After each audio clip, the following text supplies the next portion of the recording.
you have any overall thoughts on that discussion? Yeah, I mean, I thought you guys, Jeff Halfley's my guy. I think he'd be perfect for Pittsburgh next 20 years.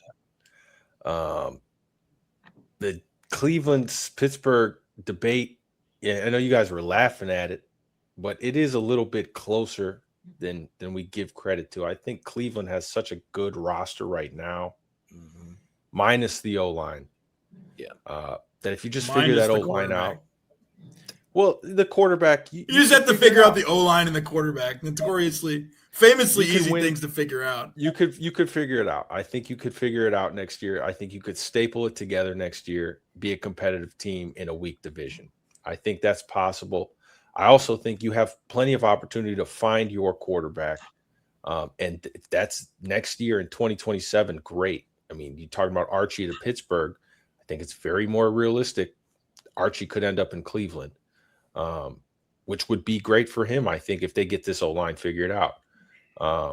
Now, one thing Pittsburgh does have is an offensive line. I think they got 3 guys, second-year guys, elite second-year guys between Fatanu, Zach Frazier, and Mason McCormick. He was kind of a steal. So I like the O-line, but yeah, they're both pretty bad teams, but that division's up for grabs. Anything could happen. Telling you, it's a fork in the road. I can't wait to be talking draft. Yeah, Well, that's all you got. That's all you got going for you. And your team that's really all you got. Yeah, all right, I can believe it. I love it. Now that Will's gone, we're gonna put. I live in the you draft. back in the corner, Mike. I love the draft too. It's just nice. It's nice to be a team that is still play. Like, I mean, when the Texans are really bad, I mean, yeah, I was focused in the draft by like week 6. I was watching college football, like locked in the draft, and now I don't necessarily have to be doing that, which is a good place to be. I don't want to jinx it though because it's the NFL and it stands for not for long. Right. So, who knows? Here's Browns my could be back in the playoffs next year, and the Texans could be out. Who knows? Christian, and if go you ahead. I don't, want to hear more do you about want your to? thoughts Do you on want to this. see this? This is the carousel so far. This is what I got All right, so we can far. Yeah, this might be a good time right here. Hold on, I'll pause this. All right, so now getting into the coaching carousel outside of the playoffs, the teams who have some head coaching vacancies, opening up some surprises. Talk about Pittsburgh, Baltimore, some more expected maybe Tennessee and Las Vegas, but all of them are, have their own draws. Just off the bat, I can go through and quickly for each of you. Which do you think is the best spot currently available, and who would you pick as the head coach? Starting with you, Christian. Best spot available for me right now has got to be, honestly, tough to say, but it's the New York Giants for me. Market, quarterback, elite left tackle, really good front 4, depending on what you want to do. High draft pick. I believe you got plenty of money to spend. And it's basically the same as Ben Johnson. You're a king if you can win there. I would say the New York Giants. And I was a little shocked. I think Marcus Freeman was absolutely the number 1 guy on this list, as you can see on top. I thought he was perfect for that Giants job. Him, maybe Todd Bowles, if he gets let go, Todd Bowles DC for him. Maybe you go B-Flow DC with him. That would be pretty scary with that defense. But now, I mean, it looks like they're going to go Harbaugh. I'm not impressed really with that, but that's what it seems like right now.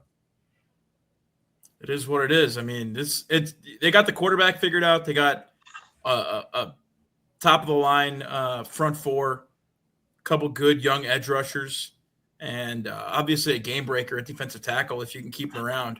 Right. So I mean, I think and again, Malik Neighbors is going to get healthy.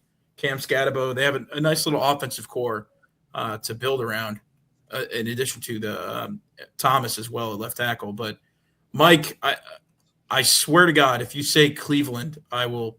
No. Okay. All right. I was just No. curious, but let's hear it. What No. are your thoughts on the top job available? Is it also New York, or do you have another pick? And who would you go with as the head coach there?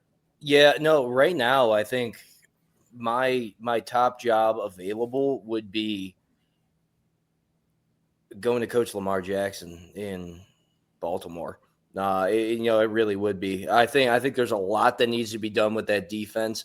There's a lot, not a ton, because I think they did suffer from injuries this year, and I think it actually was to their detriment. And then, we're gonna have to see what goes on with.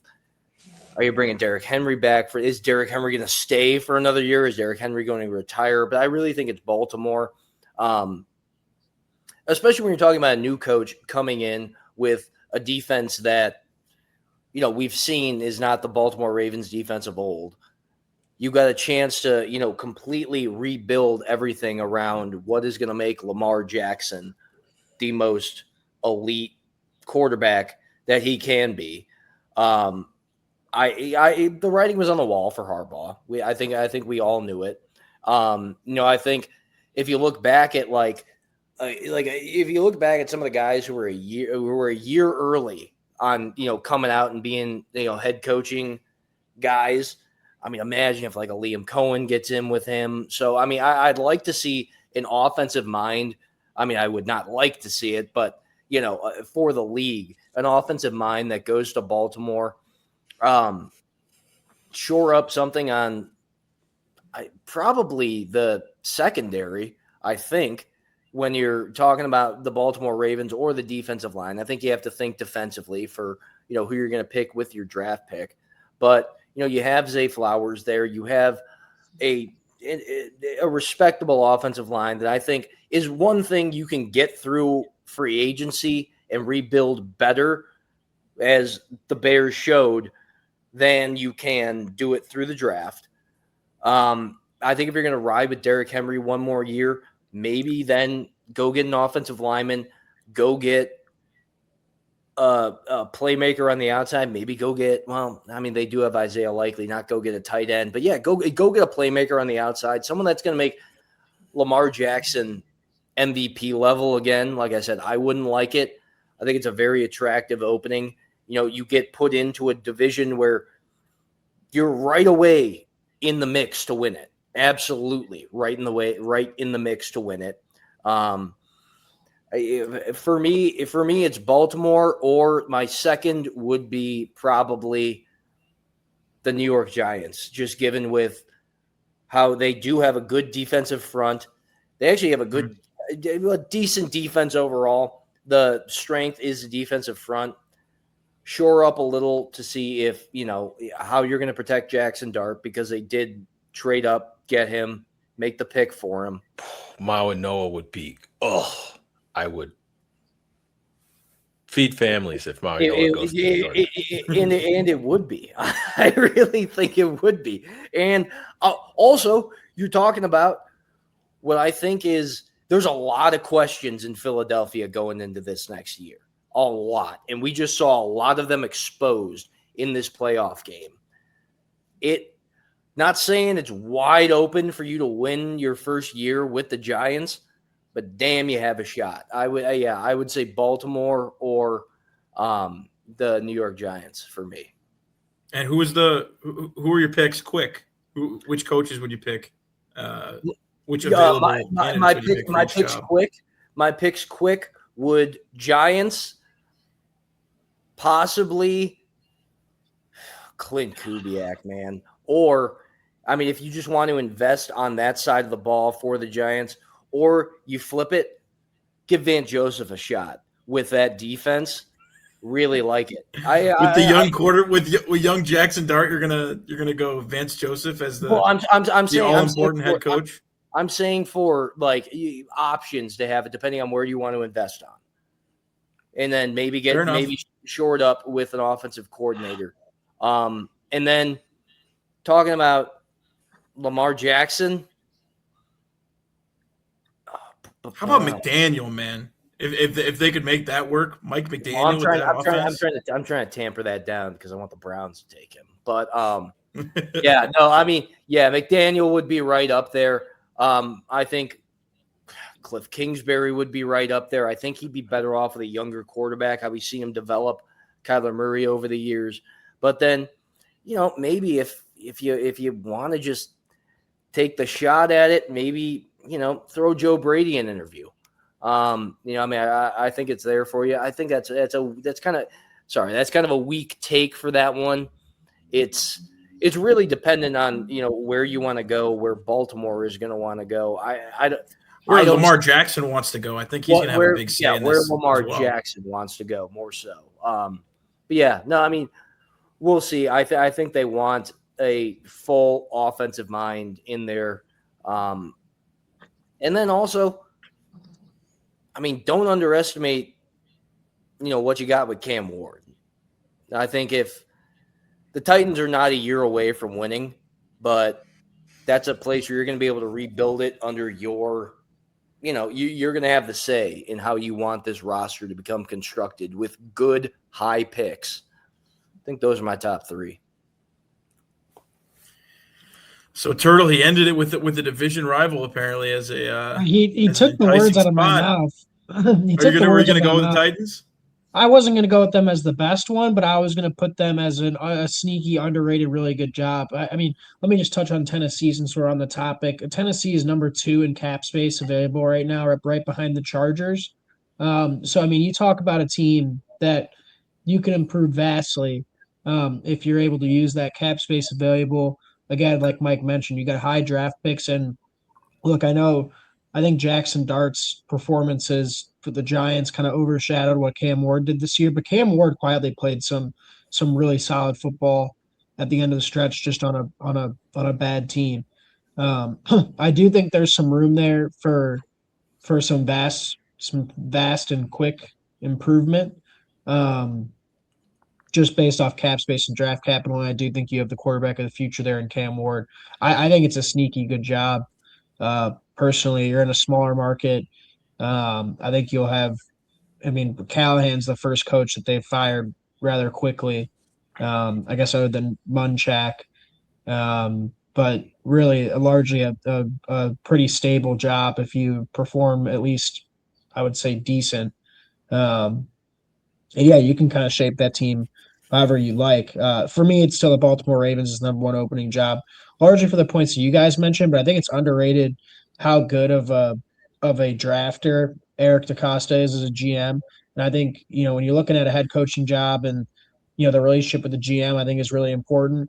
We've kind of seen, we can take the Giants as a perfect example of Daboll and Joe Shane probably not being on the same page a lot of the time with who they wanted to draft and what. I think Eric DeCosta is probably the best GM out of the Omar Khan in Pittsburgh too, but 2 GMs I think that are really good at what they do at finding good players. DeCosta especially finding good players in the draft.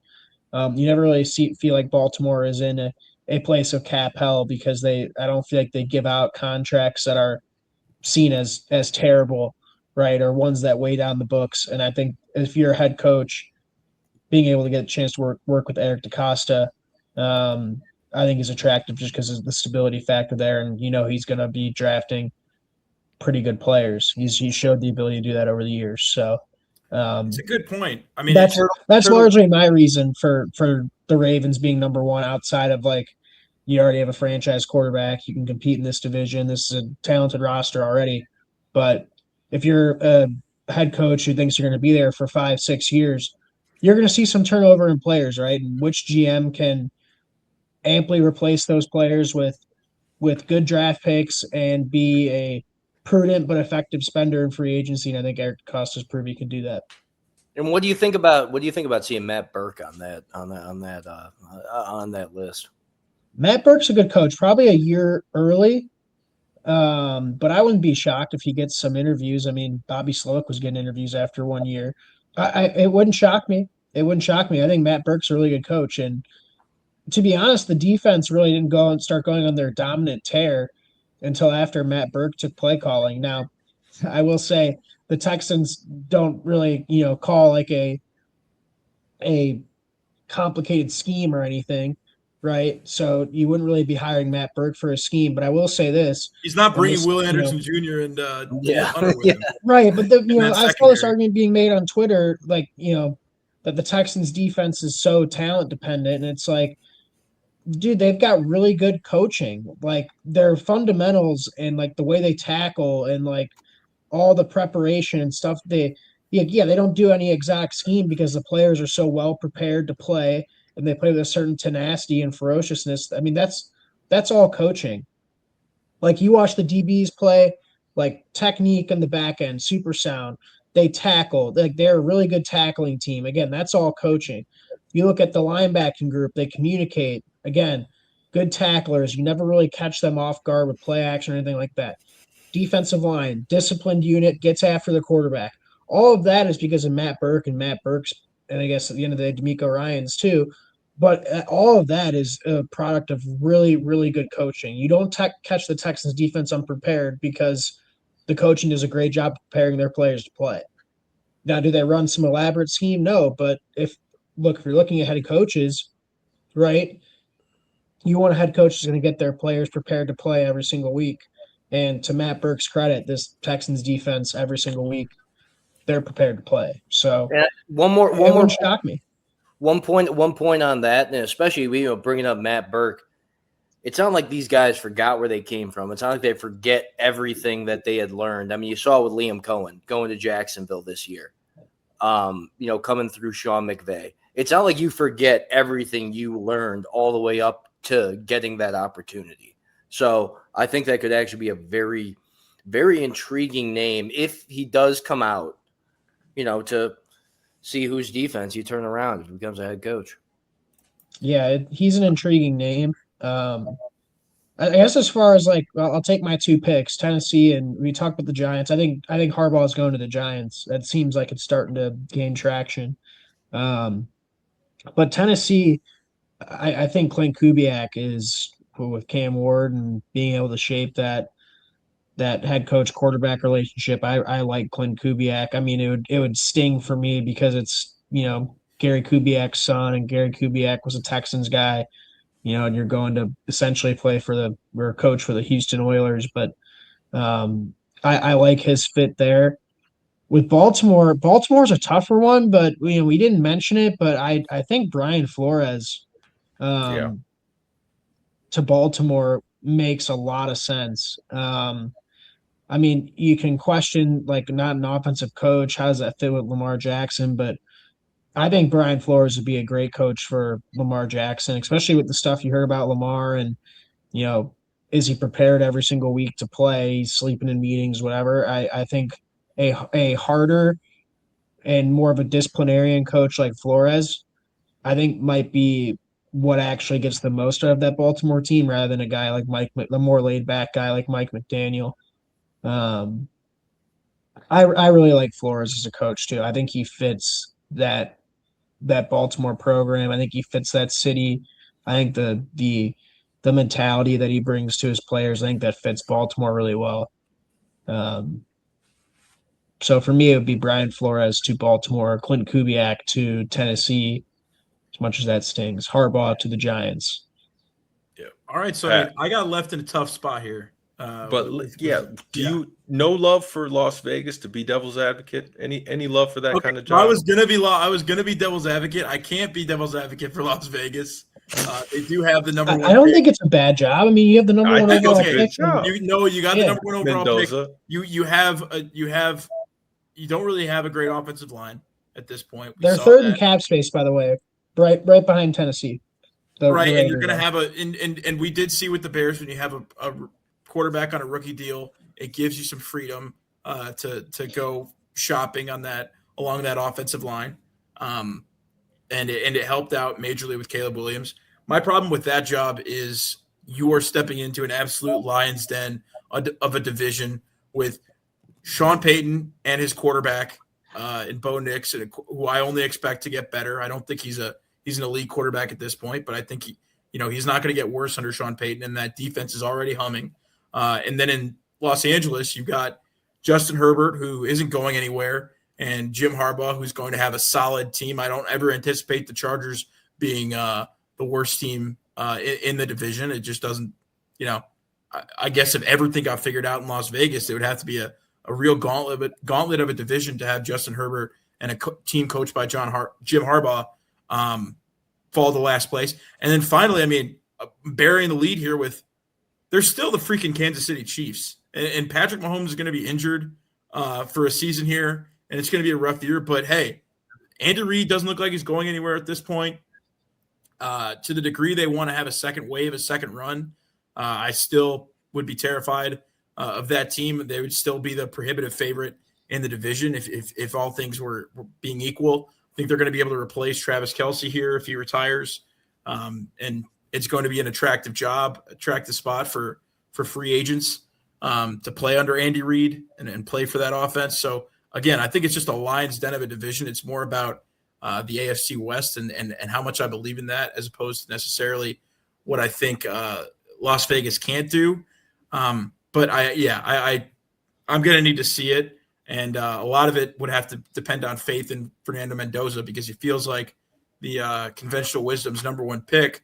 But I know even on this podcast, we've talked about he has a lot of talent. He has, put on some great tape.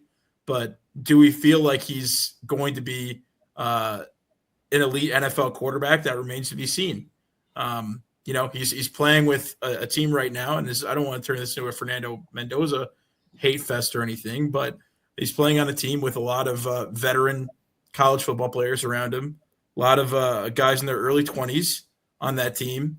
And, they're dominating. They're playing well. But you know who else played on teams and dominated with everybody around him being better than the competition? Was a guy like A.J. McCarron, a guy like Greg McElroy. And I'm not comparing him to that, but I'm saying I'm illustrating that this Indiana team reminds me of some of those Alabama teams of old where they would just murder you across the board and out-execute you. And he's not going to be able to bring the Indiana Hoosiers or Kurt Signetti, maybe. I don't know. That could be an option for the Raiders if they want to go that route. But if he's not, then it's just going to be Fernando Mendoza on his own. And we'll see if it works out. But the real devil's advocate that I wanted to play with this was looking at that Atlanta job.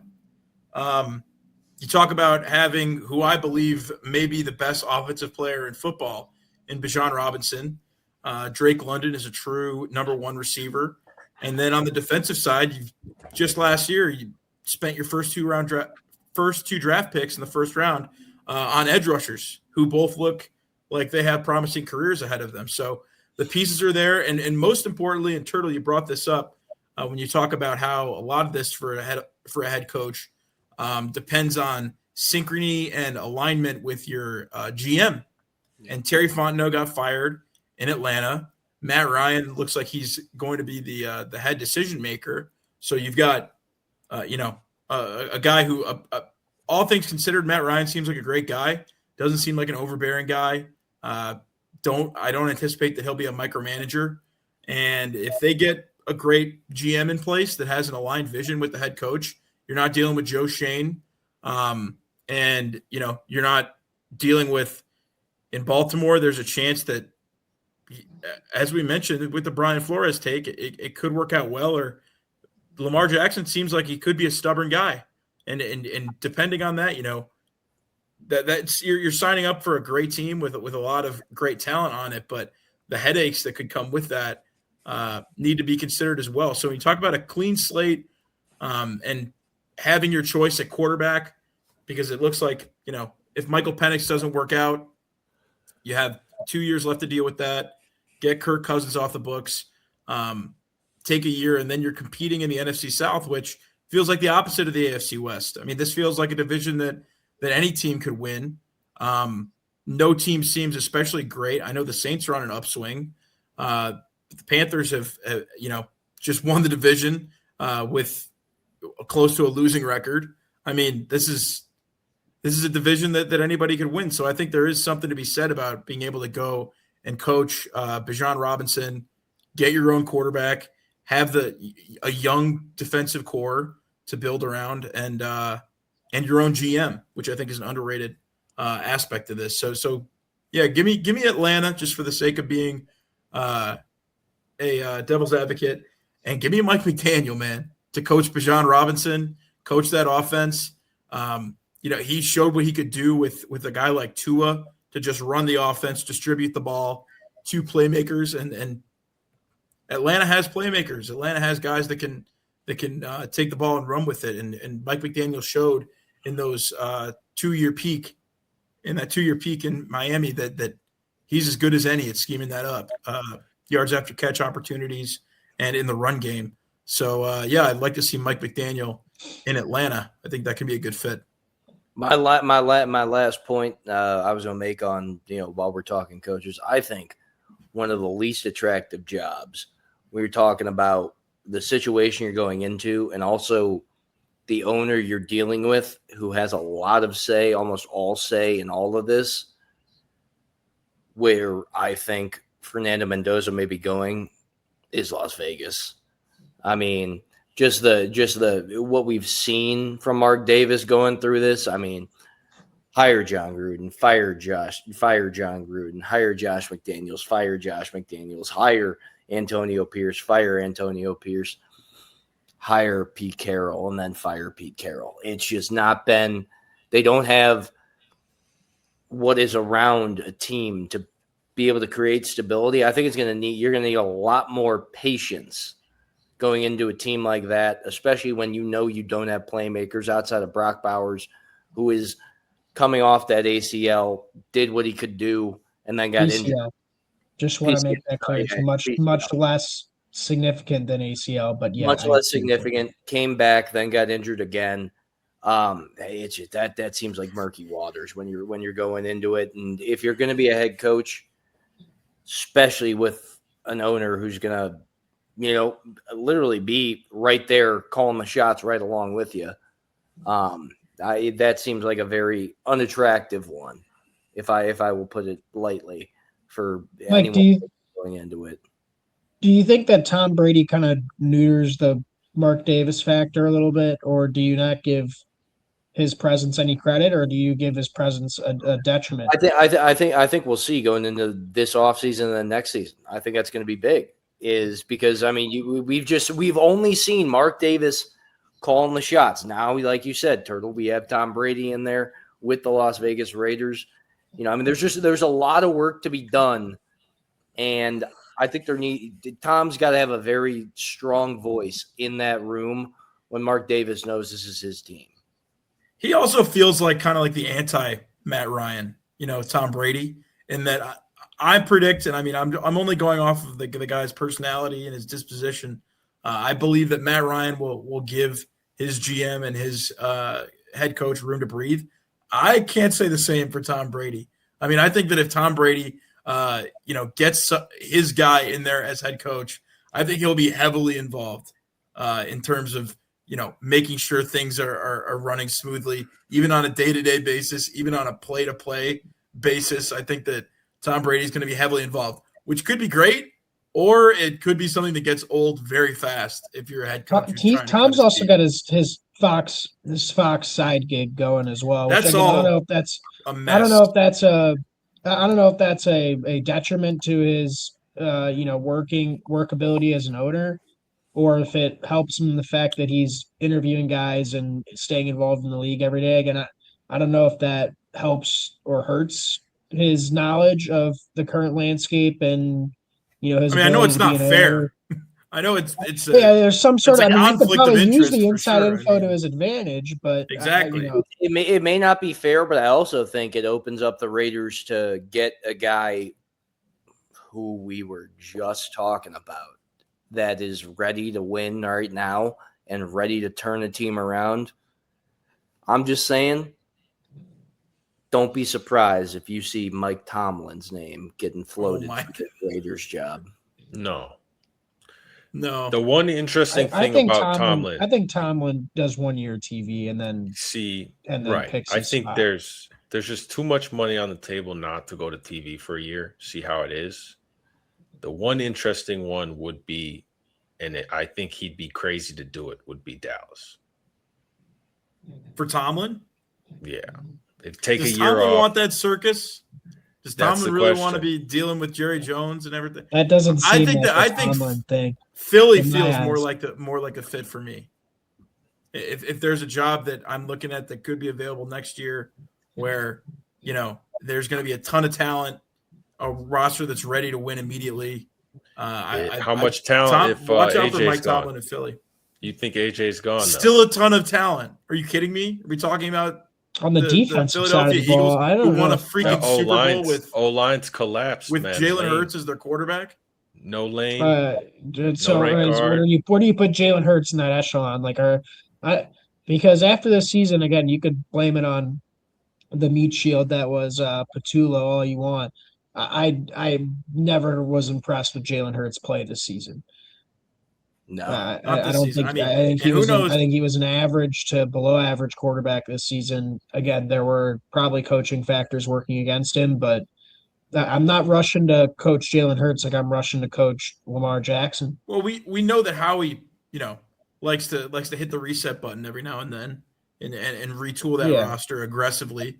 So if Jalen Hurts has another stinker of a season next year, and it very well could happen that Jalen Hurts doesn't look good, Sirianni gets fired, they find a way to move off of Hurts. I mean, I don't have his contract in front of me, but if they're able to do that, then you got an opening too where you can bring in a veteran quarterback and try to win now with that with what should be a defense that's reaching its prime in terms of the young players that are across that team right now. Defense that good either. We're gonna have to do a deeper dive on all of these coaches once we hit the off season because I feel like we're all too locked into the season. The Raiders got 10 draft picks going into this draft. Like, I mean, you're able to retool all on your own. So, I mean, we'll see. It's all balancing what they currently have on the roster. Is it good enough to win? Do you have enough pieces to be able to do a quick rebuild, or are you able to build it from the ground up? And that's weighing the attractiveness of these jobs is really what it comes down to and who you're going to be throwing in there. Mike, you got 10. You got 10 picks too. You got 10 picks too, Mike. Yeah, we do. But we also don't have a quarterback. I guess neither do the Raiders, but they're going to have one. They're going to have one. They're going to have one. We might too, which will be a nightmare. But you're going to have a real football playing Jesse in Fernando Mendoza. He actually fits the bill of a football playing Jesse. He'd be fired up. He'd be a perfect David Culley guy. But he would. All right. I wonder what David Culley's doing nowadays, to be honest.